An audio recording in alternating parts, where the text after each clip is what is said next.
और हमारे साथ फोन लाइन पर डिप्टी सीएम एकनाथ शिंदे इस वक्त जुड़े हुए हैं। शिंदे सर, स्वागत है आपका टाइम्स नाउ और भारत पर। ये किस तरह का प्रयोग चल रहा है महाराष्ट्र में? हम देख रहे हैं कि जानबूझकर कोशिश इस तरह की है कि माहौल को खराब किया जाए। नागपुर में जो हुआ है वो कई तरह के सवाल उठा रहा है। क्या आप इसको लेकर जानकारी देंगे और क्या सर सरकार की इसको लेकर स्ट्रैटेजी है आगे? नहीं, नागपुर तो एक शांति प्रिय जिला है और वहाँ सभी लोग साथ में रहते हैं, लेकिन इसमें जब एक मोमिनपुरा और महाल एरिया हंसा इलाके में कल कुछ लोगों ने इकट्ठा होकर 1500 लोगों ने लोगों के घर पर पथराव किया है, लोगों की गाड़ियां जलाई है और कई अस्पतालों में भी हमला किया है। और यहाँ पर जब पुलिस आ गई तो पुलिस पर भी हमला कर दिया है, पेट्रोल बम फेंक दिए हैं, उसमें 4 डीसीपी घायल हो गए और 30-40 पुलिस भी घायल हुए। ये हमलावरों ने बहुत बड़ा ये हमला किया है इस पुलिस के ऊपर और जनता के ऊपर। तो निश्चित रूप से जिन्होंने ये समाज कंटक जो है, ये कानून व्यवस्था बिगाड़ने की कोशिश कर रहे हैं और कम्युनल राइट करने की कोशिश में जो लोग हैं उनको बिल्कुल बख्शा नहीं जाएगा, उनके ऊपर कड़ी कार्रवाई की जाएगी, जो भी चाहे हो। और इसलिए पुलिस तफ्तीश कर रही है और बिल्कुल इसमें जो भी दोषी है, जिनकी जिम्मेदारी है, उनको बिल्कुल कड़ी कार्रवाई की जाएगी। शिंदे सर, ये वो लोग हैं जो औरंगजेब का महिमा मंडन करते हैं और इसी को लेकर पूरा का पूरा विवाद शुरू हुआ। ये वो लोग हैं जिनको ये गवारा नहीं कि औरंगजेब की कब्र से कोई सवाल उठाए उससे जुड़ा हुआ। लेकिन सबसे जो परेशान करने वाली बात वो है कि इतने हथियार इन लोगों के पास कहां से आते हैं। और जो ग्राउंड जीरो से हम रिपोर्ट दिखा रहे हैं, हिंदुओं को जानबूझकर टारगेट किया गया।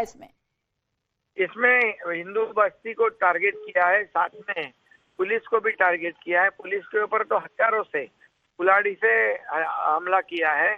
तो ये सब पेट्रोल बम भी फेंके गए हैं। और ये औरंगजेब होता कौन है इनका? ये औरंगजेब हमारे देश के ऊपर आक्रमण किया है, महाराष्ट्र के ऊपर आक्रमण किया है। ये औरंगजेब ने छत्रपति संभाजी महाराज का अन्याय अत्याचार किया है। और ऐसे औरंगजेब के बारे में समर्थन में ऐसा यहाँ पर हमला करना, अगर आंदोलन होता है तो उसका आंदोलन से जवाब देना चाहिए, न कि हथियार और कानून हाथ में ले। और इसलिए लोगों ने कानून हाथ में लिया है। जो लोगों का जाने माल का नुकसान किया है, एक तो अस्पताल में 5 साल की बच्ची बाल बच गई, वहां भी ये हमलावर गए थे। और इसलिए एक अस्पताल में तो देवताओं के फोटो जला दिए। और ये सब जो कर रहे हैं जानबूझकर, ये पेट्रोल बम का इस्तेमाल करना, ये पूरा प्री प्लानिंग है। और इसलिए ये पूरे इनको सख्ती से पुलिस पेश आएगी, सख्ती से कार्रवाई करेगी। हमारे महाराष्ट्र में सभी जाति पाति के लोग रहते, और औरंगजेब का तो ये सच्चा देशभक्त मुसलमान भी समर्थन नहीं करेगा। तो ये लोग कौन है? इनका आता पता निकाल कर इनको जरूर पुलिस पूरी तरह से कड़ी कार्रवाई करेगी इन पे। बिल्कुल सही कह रहे हैं सर। आपके ये लोग कौन है जिनको औरंगजेब का महिमा मंडन और उनकी पूजा करते ये लोग? औरंगजेब का करने के लिए, औरंगजेब की पूजा करने के लिए जो हमारे माता बहनों का अत्याचार किया, जिन्होंने मंदिरों को तोड़ दिया, जिन्होंने हमारे धर्मवीर संभाजी महाराज का हलाल कर दिया, 40 दिन उनको अत्याचार किया, उनके आंखें फोड़ दी, उनके जबान काट दी, उनके नाखून काट दिए, उनकी छाल उखाड़ दी। ये क्या है? ये ऐसे औरंगजेब का समर्थन करना और महिमा मंडल करना, ये तो देशद्रोही लोगों का काम है। तो औरंगजेब ने तो देशद्रोही किया है, महाराष्ट्र के ऊपर आकर अन्याय किया है, अत्याचार किया है। तो ऐसे औरंगजेब के खिलाफ में लड़ना चाहिए, ना कि उसका महिमा मंडल करना चाहिए, उसका उदात्तीकरण करना चाहिए, उनका पूजा करना चाहिए। क्या है? तो ऐसे लोगों जो है उनको ढूंढ ऐसे लोगों को बिल्कुल बख्शा नहीं जाएगा। बिल्कुल सही कह रहे सर आप। अबू आजमी ने जब औरंगजेब का महिमा मंडन किया था, उसके बाद से देखिए, जी अबू आजमी ने औरंगजेब का महिमा मंडन किया था। कल भी औरंगजेब जिंदाबाद के नारे लग रहे थे। औरंगजेब का महिमा मंडल करने वाले की महाराष्ट्र में कोई जगह नहीं है, इतने मैं कहूंगा। और इनको हम सख्ती से पेश आए, पुलिस उनके ऊपर कार्रवाई करेगी। जी, आपको इसके पीछे कोई पॉलिटिकल मंशा भी नजर आती है क्या? जो पॉलिटिकल जो एक ही बात मैं कहूंगा, छत्रपति शिवाजी महाराज और छत्रपति संभाजी महाराज का इतिहास पढ़े और उसमें क्या कहा है देखिए। और फिर फिर औरंगजेब का महिमा मंडल करे। और इसलिए ये औरंगजेब ये क्रूर कर्मा था, ये हमारे महाराष्ट्र को बर्बाद करने आया था, ये ब्रिटिश से लेके बहुत बड़ा आक्रमणकारी था, बहुत जालिम ये था। और इसलिए इसका उदात्तीकरण करना, इसका महिमा मंडल करना, इसका सम्मान करना, उसके समर्थन में आंदोलन करना, ये तो देशद्रोह वाली बात है। इसलिए इनके ऊपर कड़ी कार्रवाई करेगी। मैं इतना ही जनता से कहूंगा कि पुलिस को सहयोग करिए, शांति बनाने की अपील मैं करता हूँ। बिल्कुल सही कह रहे हैं सर आप। अब वक्त आ गया है कि ऐसे देशद्रोहियों के खिलाफ जो कि औरंगजेब का महिमा मंडन कर रहे हैं, समर्थन में इस तरह से हिंसा कर रहे हैं, उनके ऊपर सख्त एक्शन लिया जाए। पुलिस को कोई खास निर्देश दिए गए हैं? बिल्कुल, पुलिस पूरे सख्ती से पेश आएगी, कड़ी कार्रवाई करेगी। हमारे देश में हमारे राज्य में औरंगजेब का महिमा मंडल नहीं चलने देंगे।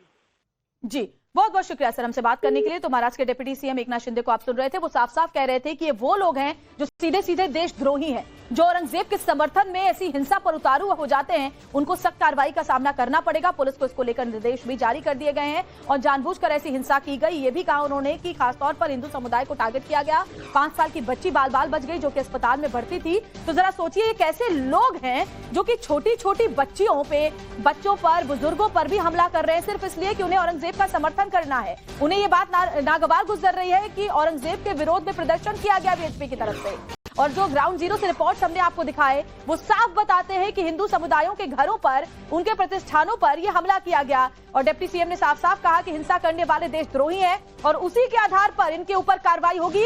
पुलिस को सीधे सीधे निर्देश दे दिए गए हैं और अब ये मंशा नहीं चलेगी कि आप औरंगजेब का समर्थन करेंगे और उसके बाद सड़कों पर उतरकर ऐसे हिंसा करेंगे और फिर आप चैन की नींद सोएंगे। बिल्कुल नहीं, आपको सख्त एक्शन का सामना करना ही पड़ेगा और पुलिस चुन कर लोगों को पकड़ रही है। और राकेश हमारे साथ लगातार जुड़े हुए। राकेश, डिप्टी सीएम से अभी हमने बात की, पुलिस कमिश्नर से भी बात की, साफ साफ उन्होंने कहा कि जो औरंगजेब का समर्थन करेगा वो देशद्रोही है और उसकी जगह फिर यहाँ नहीं है, जेल की सलाखों के पीछे। बिल्कुल, देखिए यहाँ पर सिर्फ एक इलाका नहीं था जिसको दंगाइयों ने अपना निशाना बनाया। मैंने आपको तस्वीरें महल इलाके की दिखाई, अब मैं हंसापुर इलाके में आ गया हूँ और ये तस्वीरें देखिए, ये दंगों के निशान अभी बताते हैं कि किस तरीके से दंगाइयों ने यहाँ उत्पाद मचाया है। यहाँ पर लाइन से जितनी आपको ये 2 व्हीलर दिखाई देंगी सब यहाँ जल करके खाक हो गई हैं। सीसीटीवी कैमरे जो यहाँ पर थे उसे तक यहाँ पर तोड़ा गया है और ये बाइक की हालत देखिए, ये पूरी तरीके से जल करके ये खाक हो चुकी है, इसमें कुछ भी नहीं बचा हुआ है। इन्हें जैसे कि किसी बड़े गुस्से के तहत जो है किसी बड़ी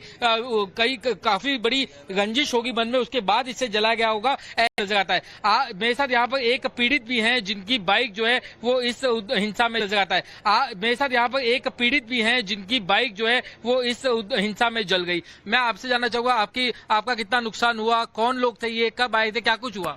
भैया मेरी दोनों बाइक, ये एक स्कूटी का वो बाइक गई है, ये मेरे बाजू वाले भैया के यहाँ की बाइक है, ये पूरी मतलब हमारे आसपास की बाइक है, ये मेरा मकान है। क्या हुआ था कल? कितने बजे की तस्वीरें जो